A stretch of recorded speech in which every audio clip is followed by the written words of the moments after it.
राजकीय, सामाजिक, शैक्षणिक अन्याय अत्याचाराविरुद्ध आवाज उठवणारे आपल्या हक्काचे SS न्यूज लाईव्ह। काय ना तुमचं? नानासाहेब शिरंगावे, गाव गाव पोस्ट निंबागणे, तालुका, जिल्हा बीड, पिंपळणे। काय झालं नेमकं रे चेहऱ्याला? डोका चालू रानडुक्कर काय करत? कधी चालू आहे? संध्याकाळी का दिवसा? काय संध्याकाळी किती वाजता चालू होतं?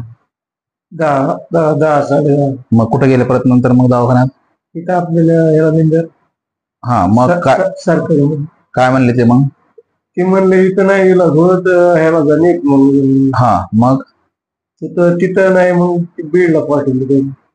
बीडला पाठवलं. मग तिथं विलाजवर काय काय केला? विलाजीला काय नाही, नुसती लावली ती आणि पट्टी केली.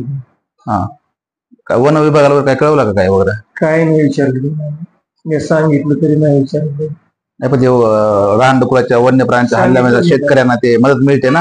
हा, ते काही त्यांनी चर्चा केली ना, मी चर्चा केली त्यांच्याबरोबर, त्यांनी नाही काही चर्चा केली. सहसा वन्य प्राण्यांच्या हल्ल्यामध्ये जर शेतकरी असेल किंवा कोणी जर मृत्युमुखी पडला ग्रामस्थ, तर त्यांना 20 लाख रुपये मदत मिळते, 10 लाख रुपये रोख आणि 10 लाख रुपये संयुक्त खात्यामध्ये वर केली जाते.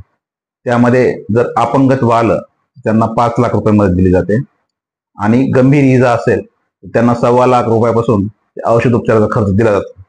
तर प्रश्न या ठिकाणी असा आहे की जसं या हजारे म्हणतायत की यांना कोणी विचारलंही नाही आणि यांनी सांगण्याचा प्रयत्न केला. कसलं विचारलं?